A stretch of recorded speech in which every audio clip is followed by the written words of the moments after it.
Welcome back to the third part of our video. तीसरे part में हम आपको अगली बुक दिखाएंगे, मतलब कि third book financial analysis of financial statements. तो वो रहेगा हमारा तीसरे पार्ट में सिंगल मार्क का क्वेश्चन, एक तीर से दो निशाने में हम इसे कवर करेंगे। दो जगह ये काम आएगा, एक वाइवा में और एक फाइनल एग्जामिनेशन में। जी हाँ, स्टार्ट करेंगे दोस्तों थर्ड बुक में क्या क्या सिंगल मार्क के क्वेश्चन आ सकते हैं, किस प्रकार से आपको इन्हें जज करना है, बहुत इंपॉर्टेंट रहेगा थर्ड बुक का। चलिए स्टार्ट करते हैं शुरू से। सबसे पहला जो चैप्टर है दोस्तों, financial statement of a company. सबसे पहला चैप्टर ही है हमारे पास फाइनेंशियल स्टेटमेंट ऑफ कंपनी। इसमें आपको दो चीजें समझाई गई हैं, एक तो बैलेंस शीट, दूसरा इनकम स्टेटमेंट यानी कि statement of profit and loss. दो चीजें आपको बहुत जोर देकर समझाई गई है कि उनके हर एक हेड में क्या क्या आता है।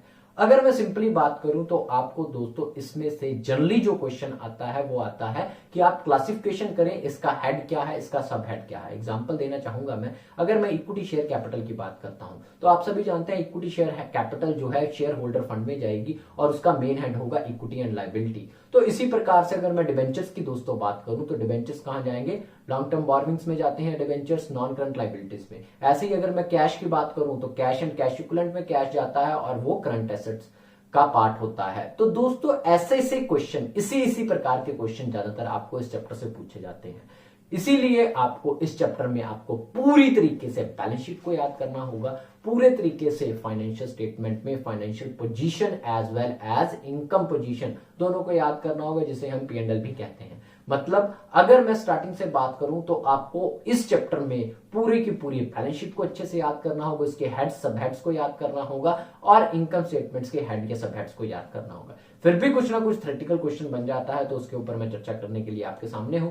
बेसिकली जो एक दो क्वेश्चन इक्का दुक्का जो बनेगा, उसके अलावा मोस्ट प्रोबेबली 95% श्योर कि हमेशा इससे दोस्तों बैलेंस शीट या as well as income statement, जिसे statement of profit and loss कहते हैं, उसी से कोई ना कोई क्वेश्चन उठ के पुटअप होकर आता है, चाहे वो हेड सब हेड की फॉर्म में हो या किसी प्रकार से घुमा फिरा के, मतलब आंसर आपका वहीं से बनेगा। चलिए स्टार्ट करते हैं। सबसे पहले एक क्वेश्चन पर चर्चा करते हैं। आपसे पूछा ही क्या जाता है, आपसे एक्सटर्नल आके पूछ लेता है what do you mean by financial statement, तो आप क्या जवाब देंगे। फाइनेंशियल स्टेटमेंट का एनालाइज करने के लिए बुक है। आपको यह तो पता होना चाहिए फाइनेंशियल स्टेटमेंट होती ही क्या है, फाइनेंशियल स्टेटमेंट क्या होती है प्यारे दोस्तों, ये आपसे क्वेश्चन पूछा गया what do you mean by financial statement, तो आपका आंसर क्या आएगा। सबसे पहले पोजीशन स्टेटमेंट जो होती है बैलेंस शीट। सबसे पहला काम क्या है, पोजीशन स्टेटमेंट जो होती है बैलेंस शीट। सिंपल सी बात, आज तक आज तक हमारे बिजनेस के पास क्या क्या एसेट्स है, क्या लायबिलिटीज, क्या कैपिटल, क्या किस प्रकार से इक्विटी लायबिलिटी का स्टेटस है, क्या एसेट्स का स्टेटस है,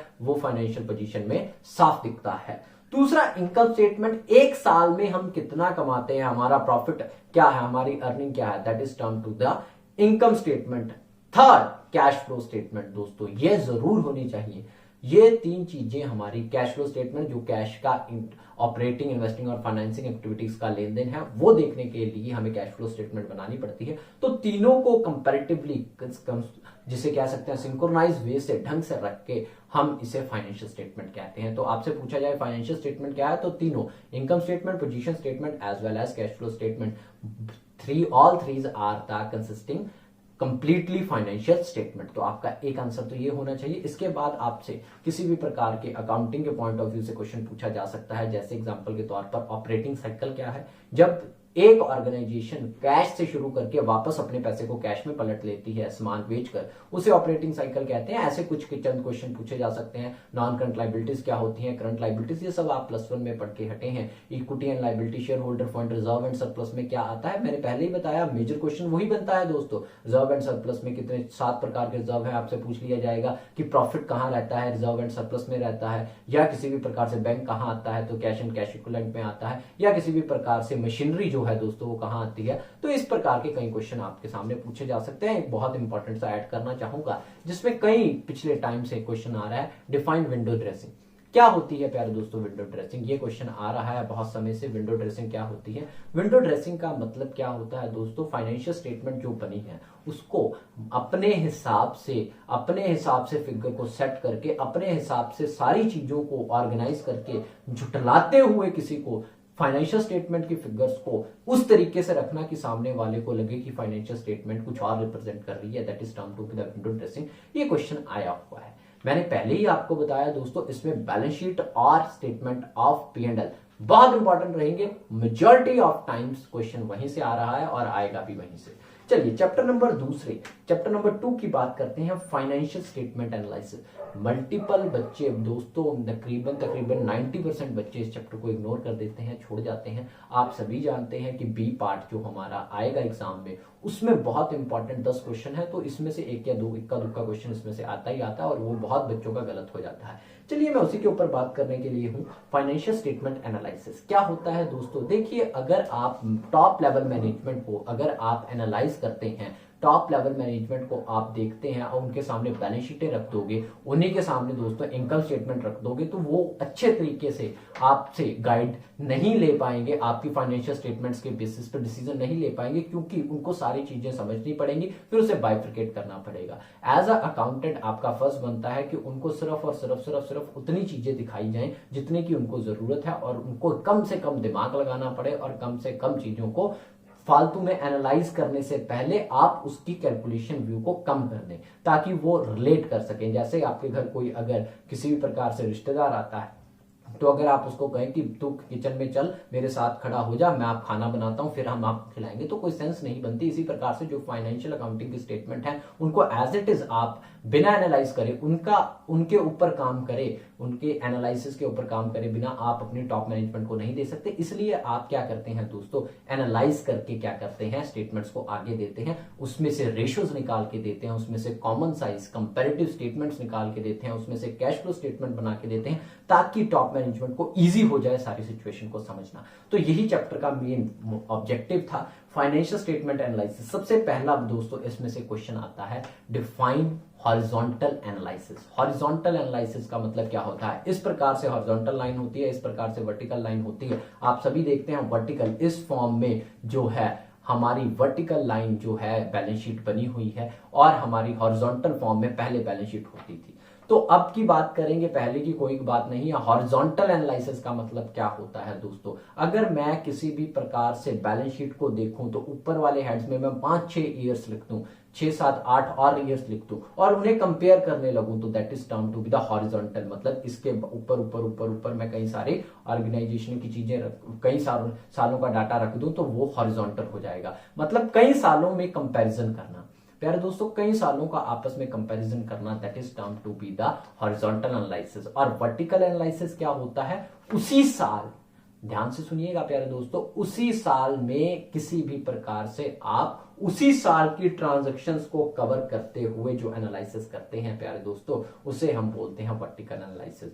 एग्जांपल अगर मैं बात करूं दोस्तों कि जो हॉरिजॉन्टल एनालिसिस होता है, अगर आप कंपैरेटिव स्टेटमेंट देखें तो आप 2 सालों की कंपैरेटिव स्टेटमेंट्स बनाते हैं, उसे हॉरिजॉन्टल एनालिसिस बोलते हैं। लेकिन कॉमन साइज उसी साल की सेल्स को उठा के आप उसको सम अप करते हो, उसी की परसेंटेज निकालते हो, that is term to be the किसी भी प्रकार से वर्टिकल एनालिसिस। मतलब अगर आप कई सालों का कंपैरिजन कर रहे हो, तो आप हॉरिजॉन्टल एनालिसिस कर रहे हो। अगर उसी साल को आप किसी ना किसी उसी साल की चीज से रिलेट करके देख रहे हो, तो आप वर्टिकल एनालिसिस कर रहे हो। एग्जांपल बहुत इंपॉर्टेंट है, आपको बता दिया, कॉमन साइज और कंपैरेटिव। कॉमन साइज कहां का एग्जांपल है दोस्तों? वर्टिकल का। और कंपैरेटिव कहां का एग्जांपल है? हॉरिजॉन्टल का। तो आप देख सकेंगे हॉरिजॉन्टल मतलब किसी भी प्रकार से आप देख सकते हैं हॉरिजॉन्टल को, कि आपको ये चीज का ध्यान रखना बहुत इंपॉर्टेंट रहेगा प्यारे दोस्तों, कि आपको एग्जाम में पूछा जाएगा हॉरिजॉन्टल और वर्टिकल एनालिसिस में क्या फर्क है। एक क्वेश्चन। नेक्स्ट क्वेश्चन दोस्तों, इंट्राफॉर्म एनालिसिस, इंटरफॉर्म एनालिसिस। एक है इंट्राफॉर्म, INTRA, इंट्रा, एक है इंटर, INTER। तो इंट्रा फॉर्म का मतलब होता है अपनी ही फॉर्म के अंदर एनालिसिस करना। Sales department, purchase department, account department, बहुत सारे डिपार्टमेंट्स ने उनका आपस में कंपैरिजन करके उनकी आउटपुट निकालना, अपने आपस में इंटरनल कंपैरिजन करना, that is term to be the intra analysis. और एक है इंटर एनालिसिस प्यारे दोस्तों। तो इंटर एनालिसिस का मतलब क्या है? इंटर एनालिसिस का मतलब है मेरा एक या एक से ज्यादा फर्मों के साथ एनालिसिस करना। तो यह क्वेश्चन भी बहुत इंपॉर्टेंट है। इस चैप्टर से 4 क्वेश्चन आपको जरूर करने होंगे। आप पूरा चैप्टर भी पढ़िए, लेकिन 1-1 मार्क्स या उससे भी ज्यादा के लिए अगर आपको क्वेश्चन चाहिए, तो मोस्ट इंपॉर्टेंट क्वेश्चन यही रहेंगे, intra form analysis, inter form analysis, horizontal analysis और वर्टिकल एनालिसिस। जी हाँ प्यारे दोस्तों, चलिए ये चैप्टर आप छोड़ते हैं, बहुत से लोग छोड़ते हैं, जरूरी नहीं आप भी छोड़ रहे होंगे, तो आपको छोड़ना भी नहीं है। 4-5 पेज का चैप्टर है और ये चारों क्वेश्चन आप इससे जरूर पढ़ लीजिएगा। चैप्टर नंबर 3 पर पहुंचते हैं दोस्तों, tools of financial statement, comparative and common size statement. ये हमारा चैप्टर है दोस्तों, चैप्टर नंबर 4। इसमें क्या आ सकता है? मोस्ट प्रॉब्ली इसमें आपको कंपैरेटिव या कॉमन साइज स्टेटमेंट बनानी आती है। इसके ऊपर कोई थ्योरेटिकल क्वेश्चन नहीं आता। सिर्फ दो चीजें याद रखें, what do you mean bye comparative statement, what do you mean by common size statement. Common size क्या होती है, कंपैरेटिव क्या होती है। आप सभी कहेंगे दोस्तों, किसी भी प्रकार से अगर मैं पिछली दो चीजें जोड़ना चाहूंगा हॉरिजॉन्टल के साथ, हॉरिजॉन्टल किसी भी प्रकार से दोस्तों टाइम सीरीज को डिफेंड करती है, और किसी भी प्रकार से क्रॉस सेक्शन का मतलब अंदर ही अंदर जो चीजें देखना वो वर्टिकल एनालिसिस में होता है। इसी प्रकार से कॉमन साइज और कंपैरेटिव स्टेटमेंट जो है, कंपैरेटिव स्टेटमेंट दोस्तों अगले से पिछले सालों का कंपैरिजन करती है, किसी भी प्रकार से देखती है कि पिछले सालों में हमारा क्या डाटा था, अब हमारा क्या डाटा है, तो अब कितना फर्क आया है। That is the comparative statement. Comparison से ही क्लियर है कि पिछले सालों से कंपेयर करना। कॉमन साइज क्या करती है, अपने इसी साल के डाटा को एनालाइज करती है, that is common size statement. तो दोस्तों आपको ये दोनों की डेफिनेशन याद करनी होगी चैप्टर नंबर 3 में। बहुत इंपॉर्टेंट है, बहुत ही इंपॉर्टेंट है, आपको ये करना ही पड़ेगा। चलिए आगे बढ़ते हैं। अगला दोस्तों रहेगा chapter number 4, ratios accounting. Ratios chapter का नाम है, आप सभी जानते हैं, बहुत सिंपल चैप्टर है, कोई दिक्कत नहीं, फॉर्मूला बेस्ड चैप्टर है, बहुत सारे फॉर्मूले हैं, हमारे वीडियोस में आपको देख भी चुके होंगे आप। तो अकाउंटिंग रेशियोज की अगर दोस्तों मैं बात करूं तो उसमें क्या आ सकता है, सबसे पहले उसमें से एक क्वेश्चन आएगा full fledge numerical point of view से। उसके बाद आपको कोई भी डायरेक्ट फॉर्मूला पूछा जा सकता है, एग्जांपल के तौर पे जीपी रेशियो का फॉर्मूला बताओ, या करंट रेशियो का फॉर्मूला बताओ, क्विक रेशियो का फॉर्मूला बताओ, या किसी भी तरीके से लिक्विडिटी रेशियो का फॉर्मूला, कौन कौन सी रेशियोज लिक्विडिटी है, कौन सी सॉल्वेंसी है, कौन सी प्रॉफिटेबिलिटी है। तो ऐसे कुछ भी क्वेश्चन आ सकते हैं। अगर आप वाइवा के पॉइंट ऑफ व्यू से, अगर आप एग्जाम के पॉइंट ऑफ व्यू से पूछें तो मोस्ट प्रोबेबली न्यूमेरिकल ही वहां पॉसिबल हो पाता है, लेकिन अगर वाइवा से पूछें तो टीचर आपसे किस तरीके के क्वेश्चन पूछेगा, बहुत इंपॉर्टेंट रूल है। देखिए सबसे पहले तो टीचर आपसे पूछेगा लिक्विडिटी रेशियो क्या होती है। आप कहेंगे लिक्विडिटी रेशियो वो रेशियो होती है जो एक बिजनेस की कैपेबिलिटीज दर्शाती हैं, short term working capital, short term liabilities को पूरा करने की। करंट एसेट और करंट लाइबिलिटीज का जो रिलेशन है वह लिक्विडिटी रेशियो में आता है। उसके बाद उनके अगले हिस्से जो क्विक एसेट्स बनती हैं या किसी भी प्रकार से शॉर्ट टर्म एसेट्स बनती हैं, उनको कवर अप करने के लिए हम लिक्विडिटी रेशियो का यूज करते हैं, जिसमें करंट रेशियो और क्विक रेशियो आती है। तो इस प्रकार से दोस्तों आपको आंसर देना होगा। टीचर दूसरा क्वेश्चन पूछेगा आपको सॉल्वेंसी रेशियोज क्या होती हैं। सॉल्वेंसीज रेशियो वो होती हैं जो हमें लॉन्ग टर्म बिजनेस की लॉन्ग टर्म कैपेबिलिटीज को देखने के लिए हेल्प करते हैं। तो इसी प्रकार से क्वेश्चन होंगे दोस्तों। मैंने पहले ही आपको बोला है, एग्जाम में आप फॉर्मूला लगाएंगे, फिट करेंगे, आंसर आएगा। टीचर आपके सामने बैठा है, एक्सटर्नल आपके सामने बैठा है, और आपसे वो ऐसा क्वेश्चन बिल्कुल भी एक्सपेक्ट आपसे बिल्कुल एग्जैक्ट फॉर्मूले नहीं पूछेगा। वो आपसे बिल्कुल सिंपली एक चीज पूछ सकते हैं कि दोस्तों बताओ सॉल्वेंसी रेशियो क्या है। तो आपका आंसर बिल्कुल सिंपल होना चाहिए कि किसी भी प्रकार से सॉल्वेंसी रेशियो उस रेशियो को कहते हैं हम जो हमारी लॉन्ग टर्म कैपेबिलिटीज को दर्शाती है। नेक्स्ट क्वेश्चन आ सकता है एक्टिविटी रेशियोज क्या होती है। आपने बिजनेस की, जो आपका बिजनेस चल रहा है उसकी एक्टिविटीज, उसकी सेल परचेज, उसका स्ट्रक्चर किस तरीके से मूव ऑन है, उसके ट्रेड रिसीवेबल, उसके ट्रेड पेबल, उसकी वर्किंग कैपिटल, उसकी इन्वेंट्री किस तरीके से चलती है, that is term to be the activity ratio. हमारी एक्टिविटीज का क्या रिलेशन है एक दूसरे के साथ, उसे बोलते हैं एक्टिविटी रेशियो। तो यह भी आपसे पूछा जा सकता है। और एक चौथी प्रकार की रेशियो जो प्रॉफिटेबिलिटी रेशियो होती है, कि आपका दोस्तों टोटल प्रॉफिट, ग्रॉस प्रॉफिट हो, नेट प्रॉफिट हो, किसी भी प्रकार से बिफोर टैक्स हो, आफ्टर टैक्स हो, उसका सेल्स के साथ या किसी भी तरीके से कॉस्ट के साथ क्या संबंध है, मतलब कि आपकी प्रॉफिटेबिलिटी किस तरीके से, किस चीज से कितनी इफेक्ट होती है, उसे हम प्रॉफिटेबिलिटी रेशियो कहते हैं। तो आपको क्वेश्चन किसी भी रेशियो पर आ सकता है, डायरेक्ट भी आ सकता है, आपसे पूछा जा सकता है क्विक रेशियो क्या होती है, आपसे पूछा जा सकता है किसी भी प्रकार से डेटर टर्नओवर रेशियो या ट्रेड पेबल टर्नओवर रेशियो क्या होती है, वर्किंग कैपिटल रेशियो क्या होती है, इंटरेस्ट कवरेज रेशियो क्या होती है। तो कोई भी क्वेश्चन पूछा जा सकता है। मैंने बेसिकली आपको बताया, आप फॉर्मूले याद रखें, चारों रेशियोज लिक्विडिटी, सॉल्वेंसी, प्रॉफिटेबिलिटी और एक्टिविटी, इन सब का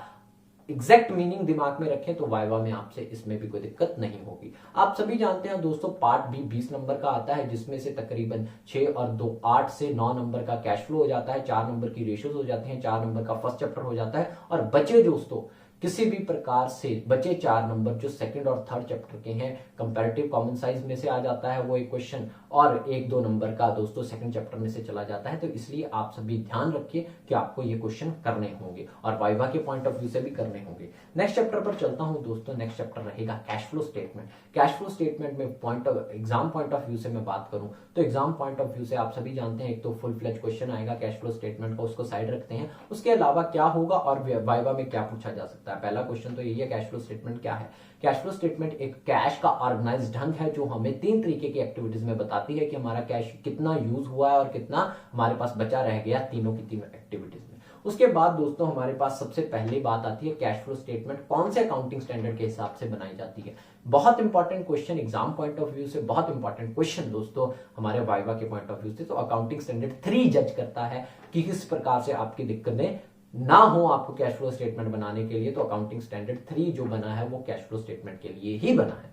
ठीक है दोस्तों, आगे बात करूंगा कि ऑपरेटिंग एक्टिविटी क्या होती है। What do you mean by operating activity. जो बिजनेस का डेली रूटीन का उसका वर्क होता है, जो उसका exact nature of purchase, sales या मैन्युफैक्चरिंग, जो भी वो जिस चीज में भी डील करते हैं उसे ऑपरेटिंग एक्टिविटी बोलते हैं। जैसे एग्जांपल के तौर पर अगर एक कपड़े की दुकान है तो उसकी ऑपरेटिंग एक्टिविटी कपड़े से जुड़ा जितना भी खरीद और बेच करता है वो वह रहेंगी। किसी भी प्रकार से स्टेशनरी है तो पेन, किताब, इन सभी की जो भी परचेज सेल करता है दोस्तों उसकी वह रहेंगी। और किसी भी प्रकार से जो बिजनेस का मेन काम होता है उसे हम ऑपरेटिंग एक्टिविटी बोलते हैं। उसके बाद सेकंड क्वेश्चन पूछेगा दोस्तों इन्वेस्टिंग एक्टिविटी क्या होता है। तो इन्वेस्टिंग एक्टिविटी का मतलब बिजनेस ने कितनी एसेट्स को सेल परचेज किया है, कौन सी फिक्स नेचर की एसेट बिजनेस के पास एग्जिस्टिंग है, उनमें कितना पैसे का आदान प्रदान हुआ है, कितना पैसा आया है, कितना गया है, that is term to be the investing activity. और फाइनली लास्ट एक्टिविटीज बचती हैं दोस्तों फाइनेंसिंग एक्टिविटीज। फाइनेंसिंग एक्टिविटीज में क्या होता है कि बिजनेस का पैसा कहां से आया है, कितना कैपिटल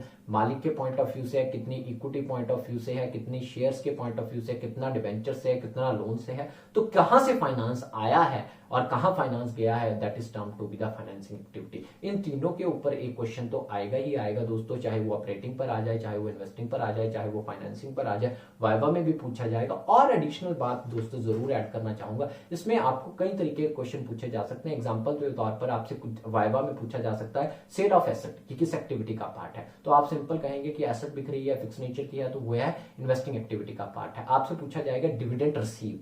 अगर आपने दोस्तों डिविडेंड रिसीव किया तो इसका मतलब आपने कहीं ना कहीं इन्वेस्टमेंट की होगी। अगर इन्वेस्टमेंट की है तो ऑटोमेटिकली आपने लॉन्ग टर्म इन्वेस्टमेंट किया तभी आपको डिविडेंड मिल पा रहा है, इसीलिए दोस्तों ये भी इन्वेस्टिंग एक्टिविटी का पार्ट है। यहीं पे पूछा जाए कि डिविडेंड पेड, अगर आपने पे किया है तो मतलब आपने शेयर इशू किए होंगे, शेयर इशू किए हैं तो दोस्तों ऑब्वियस सी बात है कि आप उसका पेमेंट कर रहे हो, तो यह बनेगी फाइनेंसिंग एक्टिविटी। तो कोई भी एक्टिविटी बोल के आपसे यह पूछा जा सकता है किसी भी प्रकार से कि आपकी कौन सी एक्टिविटी इसमें कंक्लूड होती है। तो इसी प्रकार से दोस्तों कैश फ्लो पर क्वेश्चन आ सकते हैं, तो आपको ध्यान रखना होगा। ये थे कुछ बेसिक सिंगल मार्क के क्वेश्चन, और जिस तरीके के क्वेश्चन आ सकते हैं मैं वो भी आपको गाइड करने की कोशिश की मैंने।